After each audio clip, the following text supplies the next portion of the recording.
probing, more righteous than right, more fixated on calling out the daily transgressions of the man in the Oval Office, this is not normal, than on assessing their impact.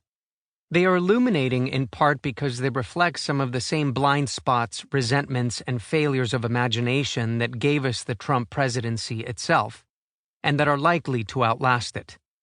Individually, these books try to show a way forward. Collectively, they reveal how we're stuck.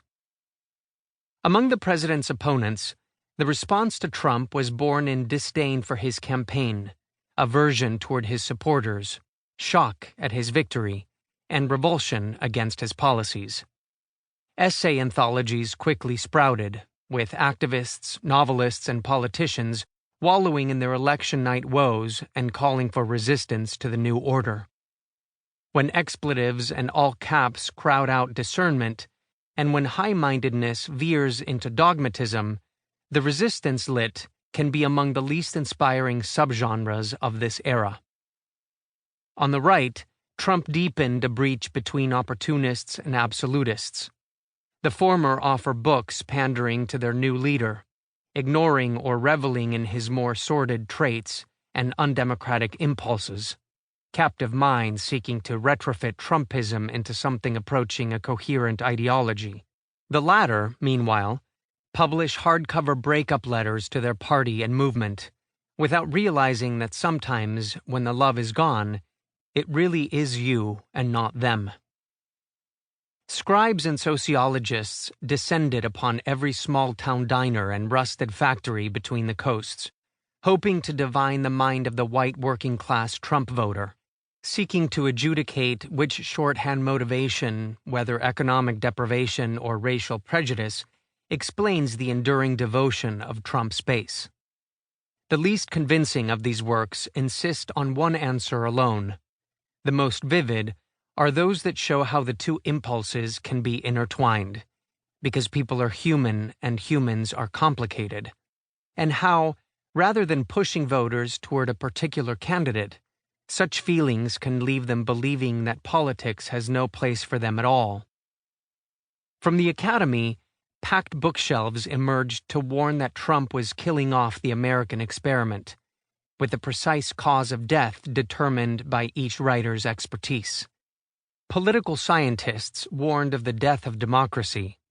Philosophers and literary critics worried about the death of truth. Internationalists fretted over the death of global trade and alliances.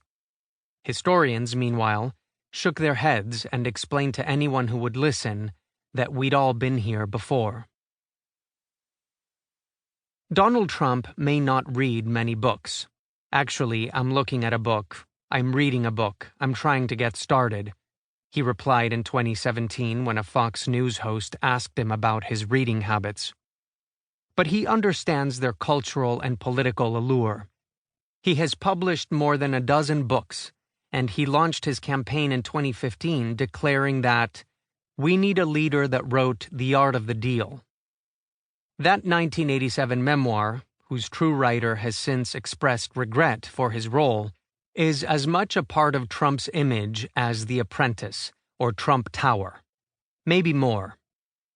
The president is certainly aware of the books covering him and his administration, publicly praising or trashing them depending on whether he thinks they are nice to him, no matter that his attention boosts their sales and reach either way. Critics scoff at the president's literary indifference, often comparing it to his predecessor's reverence for the written word. Barack Obama receives rapturous coverage every time he promotes a new list of titles purchased from the local indie shop. To the extent that Trump relies on books at all, it is to confirm his instincts rather than to challenge his assumptions. To ratify, not edify.